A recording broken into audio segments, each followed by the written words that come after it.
Second example. Yeah. This time, n cubed belongs to big omega of n squared. Big omega, lower bound, right? C multiple of n squared can be used as the lower bound for n cubed function. Now, first, understand that meaning. Then we can work on it. Okay? Yeah. Do we have this inequality, simple inequality, n cubed greater or equal to n squared, when n greater or equal to 0? Yes, we have. You have the constant c equals 1 and 0 equals to 0. And you don't need to worry about the upper bound. When you see big omega, you do not need to do anything for the upper bound side. Yeah. Nothing. Okay? All right.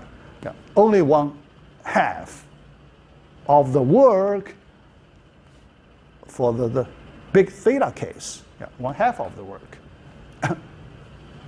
All right, we still have a few minutes. Let's do another example. Example number 3. Yeah. This time, parenthesis, n plus 2 cubed belongs to big theta of n cubed. All right, big theta of n cubed. Yeah. Yeah. How to find upper bound, lower bound. Right? Yeah. Lower bound, yeah, similar to that. Right? We just drop the constant term, we get a lower bound. Yeah, easy and fast. N greater or equal to 0. Okay, yeah, the line, yeah, the starting line. Yeah. C2 equals 1. Yeah. Upper bound side this time, can we do the similar thing here? Replace 2 by n, right? 2 by n. So we just do this similar thing. Replace 2 by n, we get 2n for that condition. N greater or equal to 2. Yeah. After we get 2n, inside the parenthesis, when we take the cube, then we take the cube. So we get 8 times n cubed as the upper bound side constant. Constant C1 equals 8. All right? So you will have C2, C1, and N0 equals 2. Yeah. So we find the answer for this question. Yeah. All right. Yeah. So here, at this point, I like to make some comments here at this point. Yeah. After you understand this example, it's pretty easy. Doing this way, pretty easy. Yeah. But I like to tell you, many students, when I give them similar questions in their homework assignment, what they do, yeah, let me tell you what they typically do. They expand n plus 2 cube function, right? Many terms, n cubed plus 3 something, long, right? Pretty long. Expand that. Then after they do estimate. Much harder, okay? Much harder.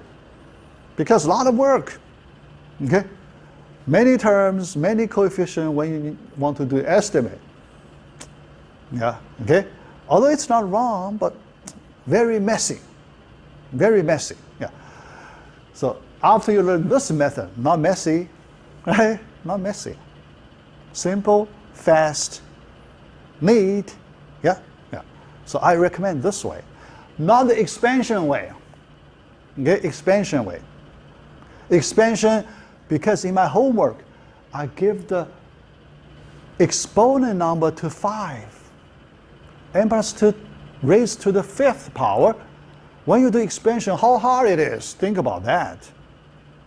If you do not use calculator, if you do not use symbolic math software, if you write it on paper, how long will it take? Right? Think about that. Not efficient, right?